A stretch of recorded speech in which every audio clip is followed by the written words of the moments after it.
70s का election कहा जाता है कि पाकिस्तान में एक फ्री एंड फेयर, बहुत से लोगों का ये क्लेम है कि वो क्लेम भी गलत है, लेकिन आपने कोई फ्री एंड फेयर इलेक्शन देखा, या आपके ख्याल में जितने माजी में हुए ये भी वैसा ही होगा, कोई फ्री एंड फेयर इलेक्शन आज तक नहीं हुआ? तो 1970 के इलेक्शन को क्यों आप छोड़ देते हैं कि वो फ्री एंड फेयर थे? वो भी तो फ्री एंड फेयर नहीं थे। आपको पता है कि जब नवंबर में 5 नवंबर को 5 लाख अफराद सैलाब के अंदर बह गए, उनके घर बह गए, बस्तियां बह गई, मशरकी पाकिस्तान में सब कुछ बह गया था।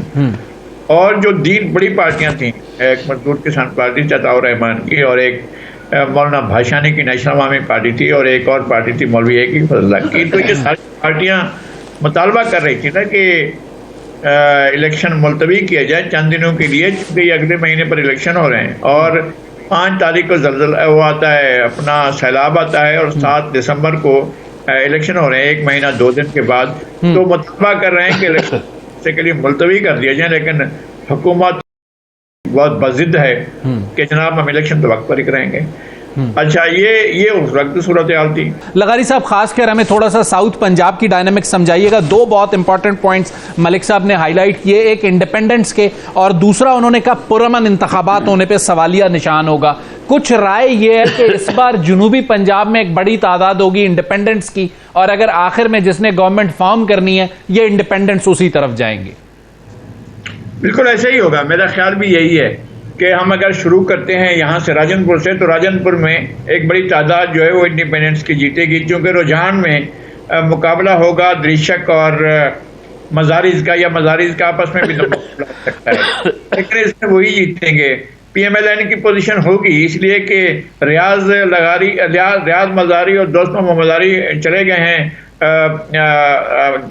मुस्लिम लीग नून में, तो वो पोजीशन मुस्तकम करने की कोशिश करेंगे, लेकिन उनके मुखालफत में जो ग्रुप होंगे वो भी कम नहीं होंगे, और वो भी अपनी ताकत दिखाएंगे। खास तौर पर जो उनके जो पिछले दिनों कत्ल हुए थे अपने बेटे के हाथों, आते मजारी के जो एक अजीज हैं, बेटे हैं, वो वहां से कंटेस्ट करेंगे और उनको एक अच्छी खासी लीड मिल सकती है। नसरुल्लाह दृशक का मुकाबला मुज्तबा दृशक करेंगे, और दोनों के दरमियान टफ मुकाबला होगा, दोनों की पोजीशन भी आजाद ही होगी किसी। लेकिन लगारी साहब, पंजाब को ओवरऑल आप देख रहे हैं कि PMLN वर्सेस इंडिपेंडेंट होगा?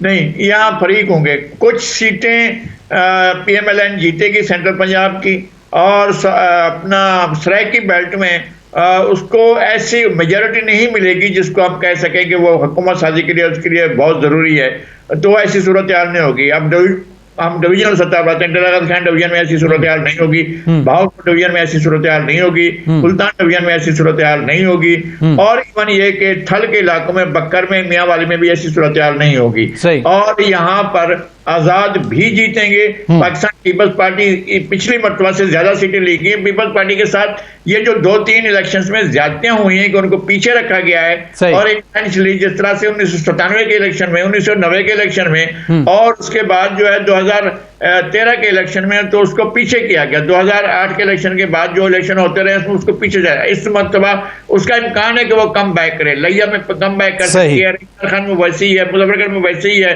खान में एक जगह पर वो आ सकती है, 1-2 सीटें यहाँ से ले सकती है। मुल्तान डिवीजन में बहुत। लगारी साहब, जो नक्शा आप मेरे सामने खींच रहे हैं उसमें तो पाकिस्तान पीपल्स पार्टी पंजाब में इस पोजीशन में अगर आ जाती है, और सिंध में जो उनका हमें होल्ड नजर आता है, तो क्या बिलावल को वजीर आजम बनाने का ख्वाब जो है ना वो ताबीर हो सकेगा आसिफ अली जरदारी साहब का? नहीं, मेरा ख्याल ऐसा नहीं है। ऐसा नहीं है कि कोई पार्टी अकेले अपने किसी भी उम्मीदवार को वजीर आजम बनाए, लेकिन ये नहीं है कि एक क्लीन सीट जो है वो मिलेगी किसी भी पार्टी को।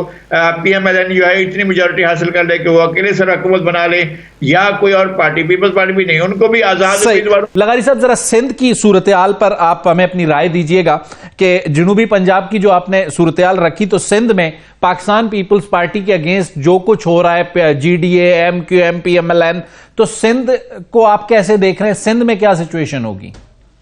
देखिए, सिंध में तो हम हल्का वाइज चले ना। अगर हम हल्का वाइज चलते हैं या जिला वाइज चलते हैं, तो पहले तो कराची है। कराची में 14 सीटें मिली थी PTI को 2018 के इलेक्शन में। वो 14 सीटें वो PTI वाले छोड़ दें, वो किसी को भी नहीं मिल रही है ना इस वक्त, तो PTI को नहीं मिल रही है। अब यहाँ किसको लेकिन लगारी साहब, आप कह रहे हैं किसी को भी नहीं मिल रही, तो जा कहां रही हैं?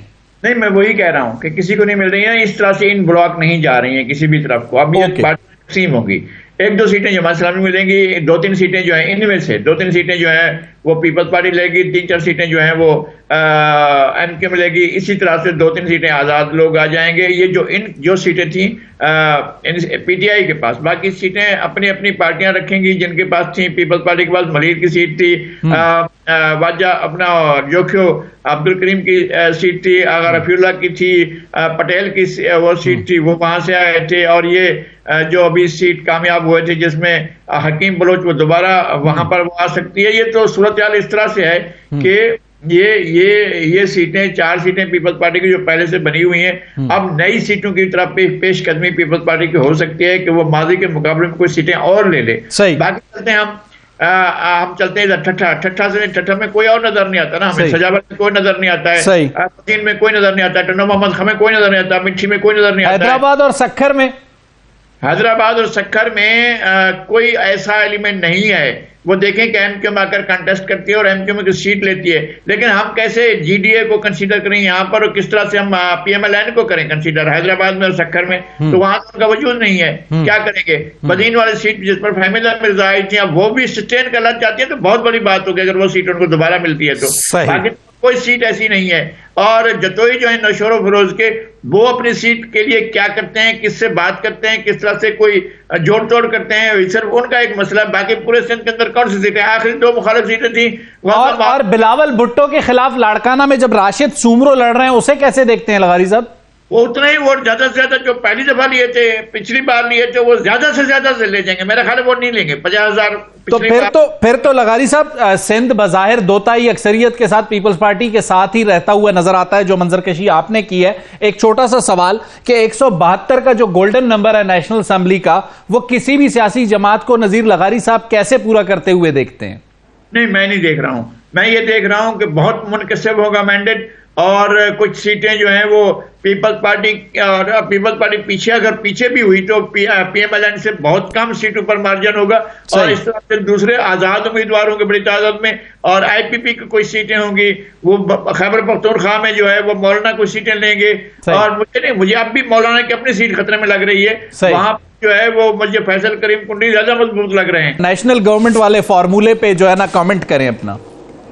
नेशनल गवर्नमेंट मफादात के तहत ना हो, पाकिस्तान के वसीतर मफाद में हो, पाकिस्तान को आगे ले जाने के लिए हो, और तो ये ऐसा हो सकता है। और अगर ये चोट खाए हुए लोग मिलकर ऐसा करते हैं, इसलिए कि पहले बात यही है जो पीजे मीर साहब ने जहां से बात शुरू की थी और जहां से नसरुल्लाह मलिक साहब ने भी बात की है कि इलेक्शन की क्रेडिबिलिटी क्वेश्चन पर है इस वक्त। अगर इलेक्शन आप कराने जा रहे हैं तो उनकी साख को भी एक बड़ा सवाल निशान लगा हुआ है। पहली बात यह है कि उसके बाद क्या होता है, जो हुकूमत बनती है, जो भी हुकूमत बनती है, अगर सिंगल पार्टी में हुकूमत बनती है तो वो तो 2 दिन भी नहीं ठहरेगी, ठहर नहीं पाए।